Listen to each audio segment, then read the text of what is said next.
Alhamdulillah, alladzi amarna bi mura'atil amwali wal 'iqaril mamlukat wa auladil banani wal banat wa an nurabbiyahum bil akhlaqi wal hasanat wa nab'idahum 'anil ma'asi wal munkarat. Asyhadu an la ilaha illallah وحده لا شريك له خالق الأرض والسماوات وأشهد أن محمدا عبده ورسوله أفضل الخلق والمخلوقات. اللهم صل وسلم على سيدنا محمد وعلى آله وأصحابه الأمجاد. أما بعد فيا عباد الله أوصيكم وإياي بتقوى الله. قال تعالى في كتابه الكريم: أعوذ بالله من الشيطان الرجيم فتزودوا فإن خير الزاد التقوى واتقوني يا أولي الألباب. صدق الله العظيم وصدق رسوله الحبيب الكريم ونحن على ذلك من الشاهدين والشاكرين walhamdulillahi rabbil alamin. Ma'asyiral muslimin, jemaah sidang Jumat rahimakumullah. Segala puji bagi Allah Subhanahu wa taala yang telah memberikan kita berbagai macam kenikmatan sehingga kita dapat memenuhi panggilannya untuk menunaikan salat Jumat. Nikmat yang harus digunakan dalam rangka memenuhi syariat yang telah ditetapkannya. Salawat dan salam mari kita haturkan bersama-sama kepada baginda Nabi kita, yakni Nabi Muhammad sallallahu alaihi wasallam, juga kepada para keluarganya serta para sahabat-sahabatnya, dan semoga melimpah kepada kita semua selaku umatnya Nabi Muhammad. Amin ya rabbal alamin. Di hari Jumat yang mulia ini, mari kita bersama-sama meningkatkan ketakwaan kita kepada Allah Subhanahu wa taala dengan selalu menjalankan perintah-perintahnya serta menjauhi larangan-larangannya, dengan selalu berpegang teguh serta mengikuti sunnah-sunnah Nabi besar Muhammad sallallahu alaihi wasallam. Ma'asyiral muslimin, jamaah sidang Jumat rahimakumullah. Akhir-akhir ini banyak sekali fenomena masyarakat yang menunjukkan adanya perubahan yang negatif. Berita yang dapat kita lihat di media massa menunjukkan naiknya tingkat kejahatan, tingginya angka pengangguran, tingginya angka bunuh diri, serta tingginya konflik masyarakat yang dipicu dengan masalah yang sepele. Masalah-masalah tersebut dapat menimbulkan guncangan jiwa bagi masyarakat, warga negara maupun individu. Di berbagai negara juga gejala stres sangat masif, di mana faktor kompetitif merupakan faktor yang sangat menonjol.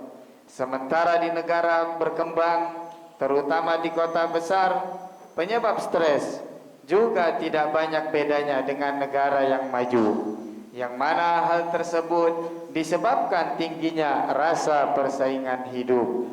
Sedangkan di daerah yang berkembang, di mana perjuangan hidup masih merupakan target utama, sehingga menjadi gejala yang cukup banyak mempengaruhi kesehatan dalam masyarakat. Jamaah sidang Jumat rahimakumullah, oleh karena itu kita ada beberapa solusi untuk mengelola stres. Mengelola stres adalah kemampuan untuk mengendalikan diri ketika situasi, orang-orang, dan kejadian-kejadian yang ada memberikan tuntunan yang sangat berlebihan kepada kita. Perhatikan lingkungan sekitar dan lihatlah, mungkin ada sesuatu yang benar-benar dapat dirubah atau dikendalikan dalam situasi tersebut. Mari kita bersama-sama belajar untuk merelaksikan diri, bermeditasi, merenung, bertafakur, serta berzikir, yang mana hal tersebut terbukti secara efektif dapat mengendalikan stres yang kita alami. Mari kita bersama-sama berlatih untuk menjernihkan dari pikiran yang mengganggu, pikiran negatif, yang mana hal tersebut dapat merusak diri jiwa kita.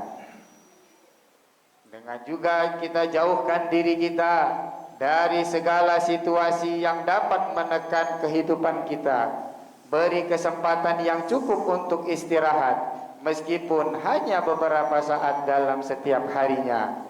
Dan juga menentukan hidup yang realistis bagi diri kita, agar kita tidak mengejar target yang tidak bisa diwujudkan, yang mana hal tersebut dapat menjadi beban dalam hidup kita.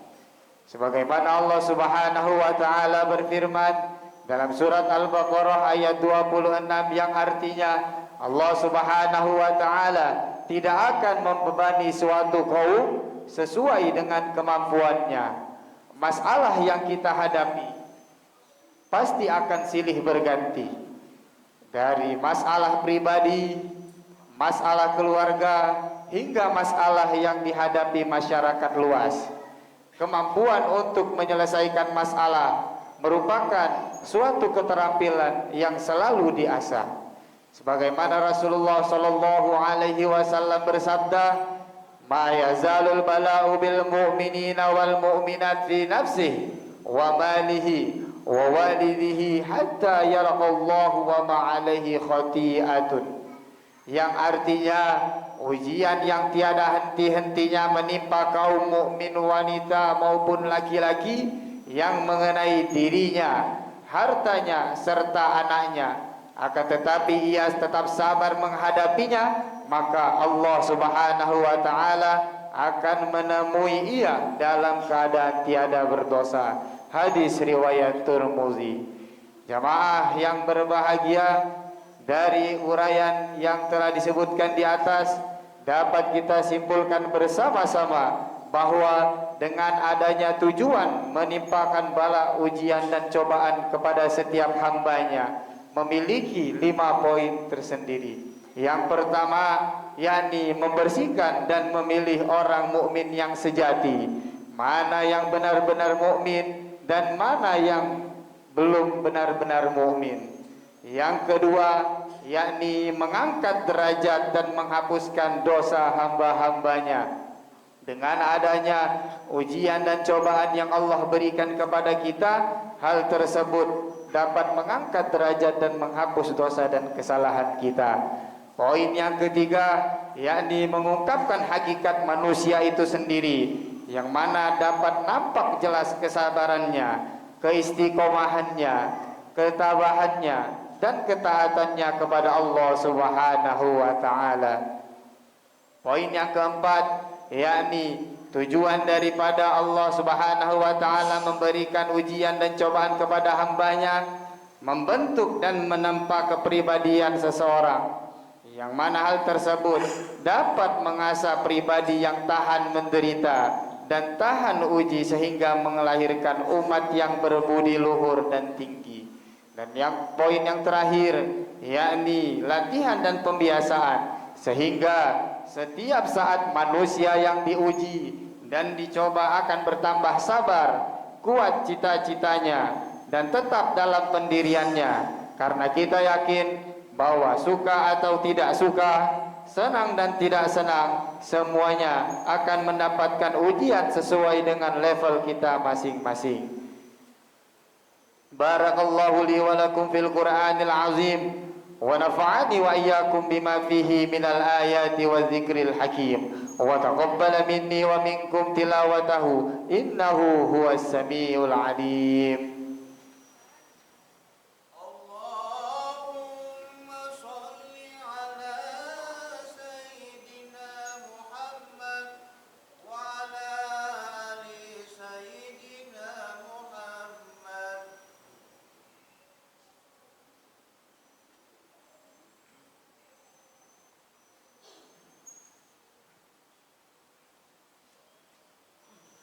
Alhamdulillah, الحمد لله الذي هدانا لهذا وما كنا لنهتدي لولا أن هدانا الله لا حول ولا قوة إلا بالله العلي العظيم أشهد أن لا إله إلا الله وحده لا شريك له وأشهد أن محمدا عبده ورسوله أفضل الخلق والمخلوقات أما بعد فيا أيها الناس اتقوا الله حيثما كنت وابتغوا السيئات الحسنة تمحوها وخالق الناس بخلق حسن واعلموا أن الله أمركم بأمر بدأ فيه بنفسه وثنى بملائكته المسبح بقدسه قال الله تعالى في القرآن العظيم إن الله وملائكته يصلون على النبي يا أيها الذين آمنوا صلوا عليه وسلموا تسليما اللهم صل وسلم وبارك على سيدنا محمد وعلى آل سيدنا محمد واجعلنا معهم برحمتك يا أرحم